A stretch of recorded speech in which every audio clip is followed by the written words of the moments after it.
Yes, you can do anything. The sky's the limit. Now, let's take this back to Earth.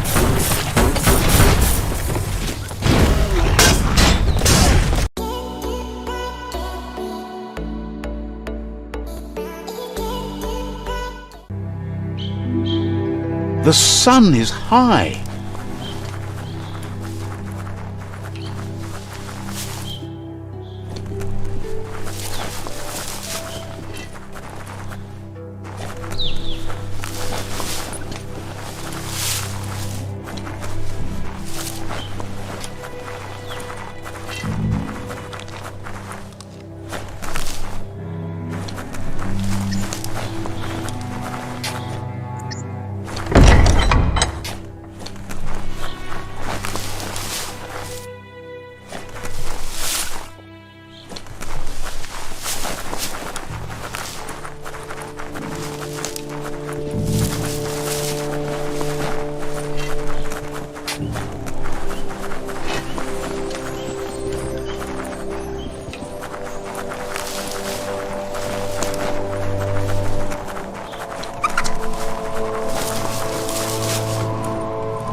Let's see.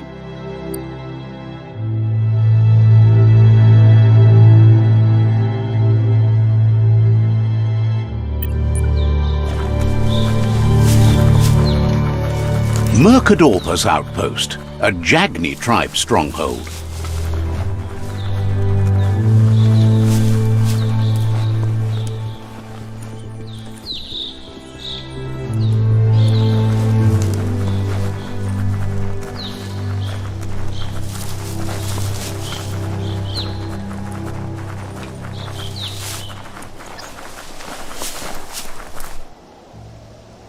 That's a ganote, easy prey for Lupa-Lupin. For everyone else, they're a perfect mount and easily tamed if they are kept fed.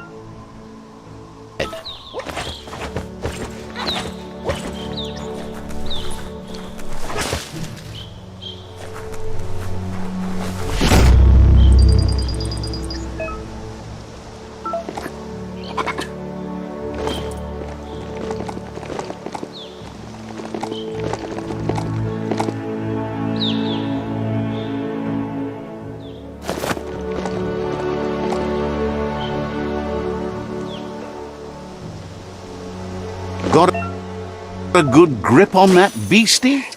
Excellent.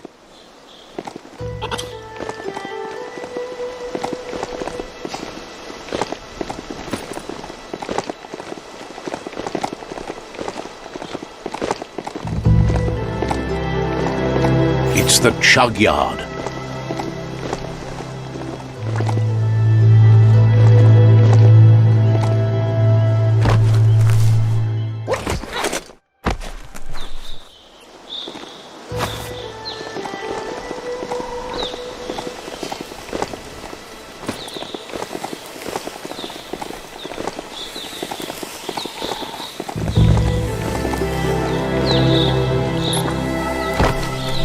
The board mainly has posts from those that used to work at the chug yard back in the days gone.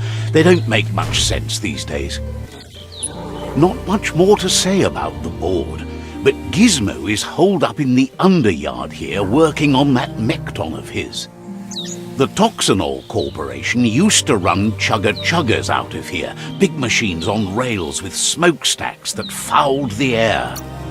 They can carry you anywhere you like. Well, anywhere that they go to, and then you can leg it from there.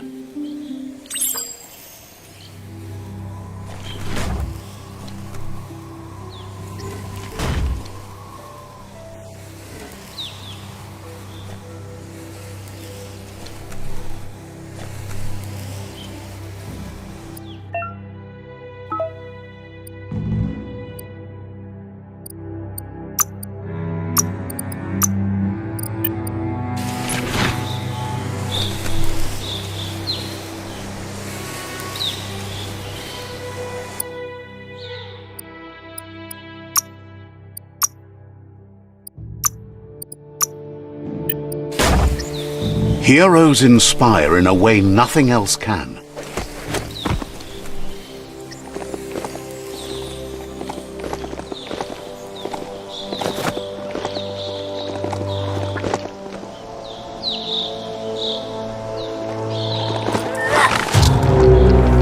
Tribes always scavenging for scrap, and the yard has plenty to go around. But they should have stuck to looting instead of playing around with sprockets. Bomper bonkers busy ram-banging the door. This is your chance.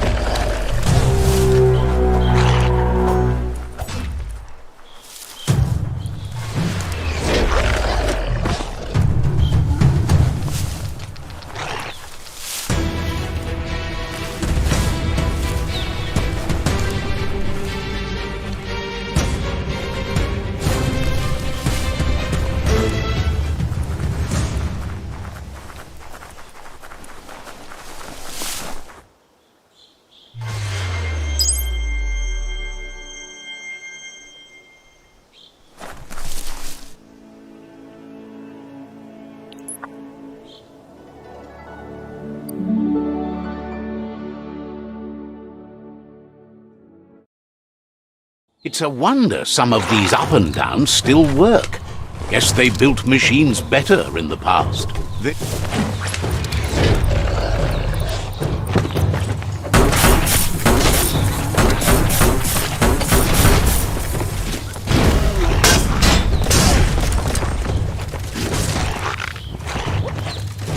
Punched up.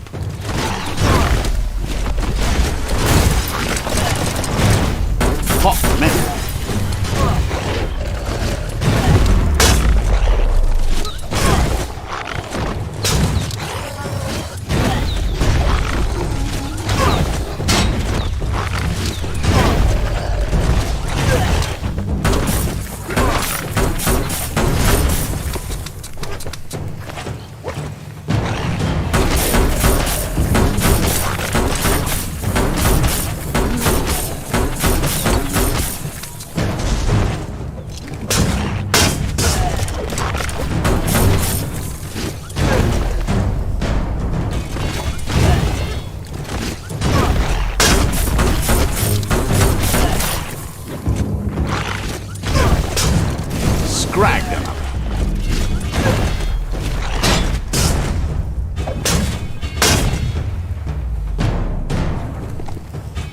It's time for an adventure, for good or bad.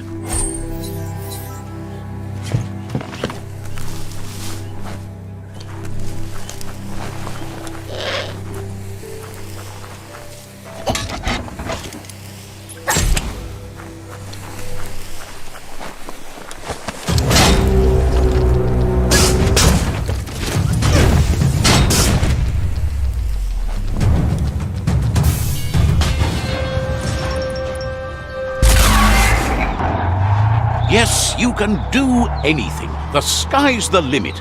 Now, let's take this back to Earth. Wow, you really took that all the way down to the end, in flames.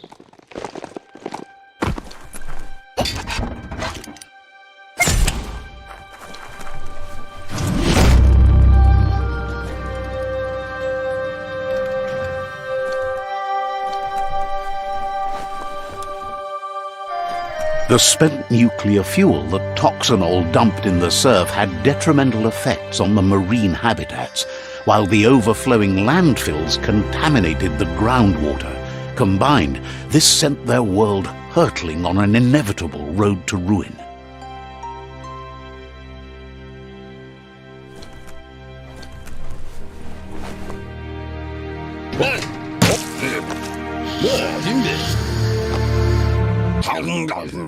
I need to brush up on my Wando, but I have a feeling he believes it was you that caused the bang at the yard.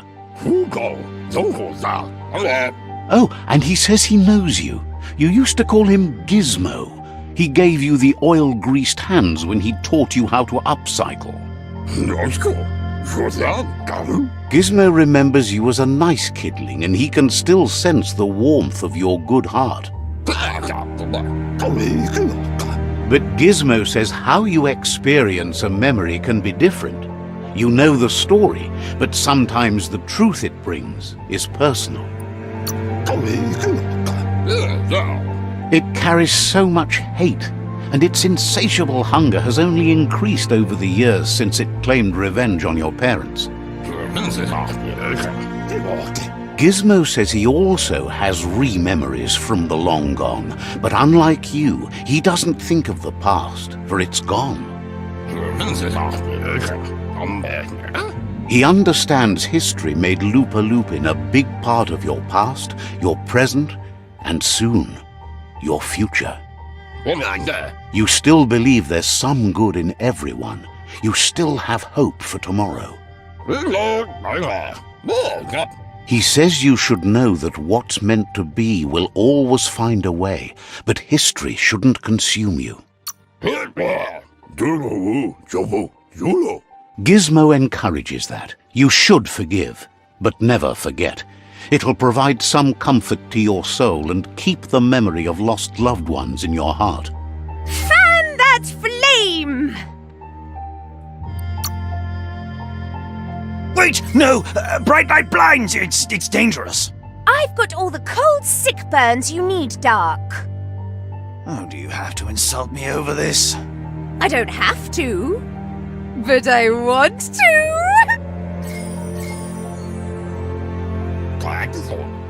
Would like to know if you ever doubt the choices you made on the path that brought you to this point. Would you have been happier going in a different direction? Supposes that's all any of us can do.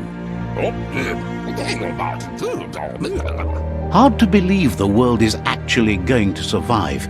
Just seemed impossible till now.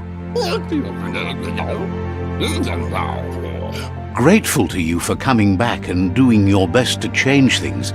You were the only chance they had. Wonders if you liked working with the Myriad. They always seem so centered and so seeking. Figures everyone does. They seem unusually dedicated to finding them. But that's not important now. Gizmo says it's taken a long time to bring the past up to the present, and where you go from here is up to you. You need to set the past aside, at least for now.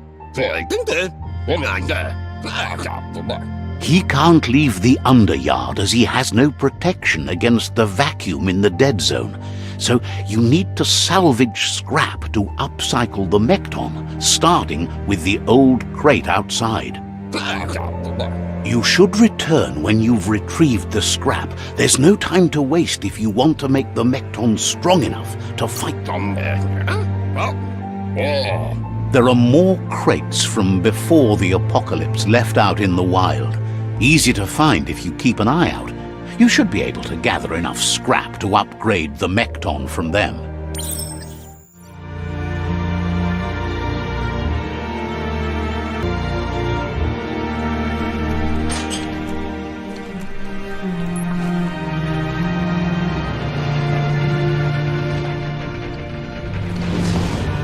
We all share the same destiny, destruction or survival.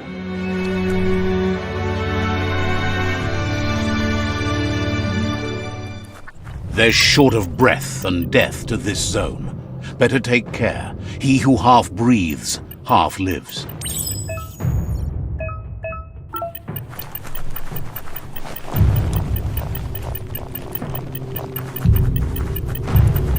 That's the leftover you're looking for.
seems dirty down here in the dirt.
He says that's enough to get the Mekton functional. You'll have an engine, a fuel soaker, a gun and a gathering net, but no armor, nor enough oxygen supply. He made a suction device so the Mekton can use the black tar as an instant refuel. You can also use it to clear oily goo puddles, so you can pass and access hard-to-get-to areas. He's been working on another project for the Mekton, a cannon, but it needs ammunition, and by that he means the scripts. He says if they're trained right, they'll turn into a distraction for the jumbo puff. The best way to find scripts is to go talk to Moog. He knows the ins and outs of every breathing thing left alive after the apocalypse.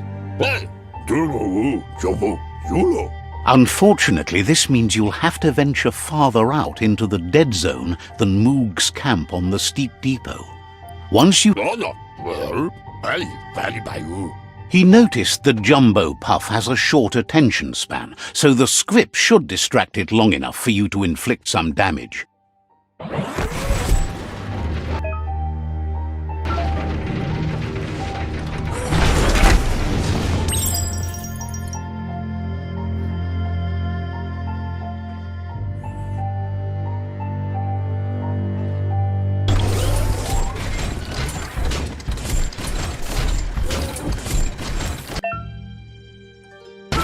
Should have brought your swimmers.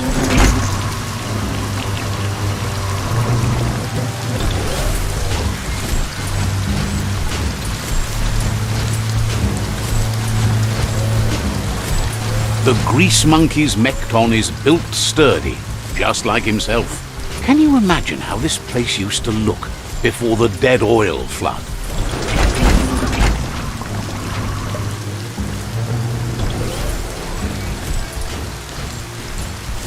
Might want to hold your breath before you head any further. You're about to witness the breathtaking vistas of what's known as the Dead Zone. In the old world, roads like this really led somewhere. Now, most of them lead to disaster.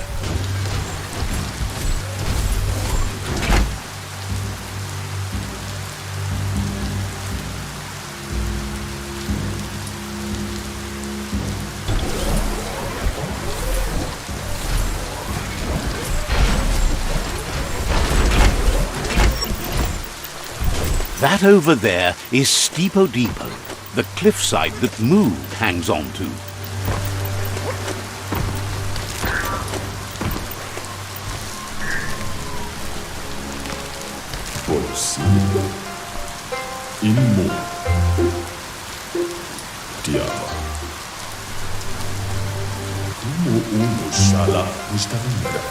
This one's impressed to see you out here. He figured you'd be dead by now. Not many are as tough and clever as you must be. says a monster hunter hears many things on the wind. Moog says that all your power doesn't do you a bit of good if you're not willing to pull the trigger when the time comes. Choosing what to kill and what to spare are the most important decisions you'll make.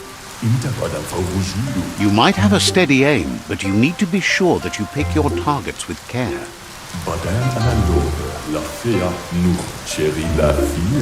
It's hard to make those life or death decisions for others, but someone's got to do it. Otherwise, they'll do it themselves, and you know they'll miss. Claims he mostly kills whoever he doesn't like. Says it's wild that the world seems to be coming back, but he supposes that means more monsters for him to shoot. Wonders why you work so hard to keep things alive. Bullets help thin the herd instead.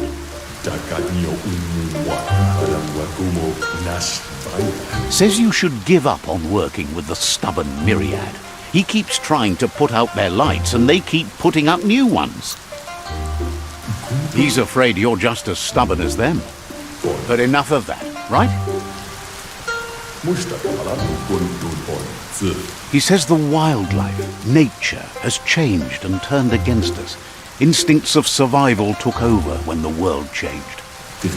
He's not sure about their veggie diet anymore, and if it's changed, who knows what it's done with the chemical composition of their body output. Right now, though, he feels he's come to a point where he's got a pretty clear idea on the whereabouts of monsters, both tall and short.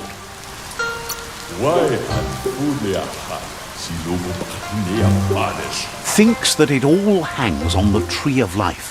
When it started to fail, everything changed. Moog says you must learn to walk before you can run. It takes practice before you can call yourself a monster hunter. Fortunately for you, he can help. He understands you need to start off with something small before you go big. There's no better place to start than a squip cave. Hunting down a couple of these little critters for yourself should keep you on your toes. Says it's not far at all. Fortunately for you, the squips seem to have acclimatized themselves to the otherwise uninhabitable dead zone.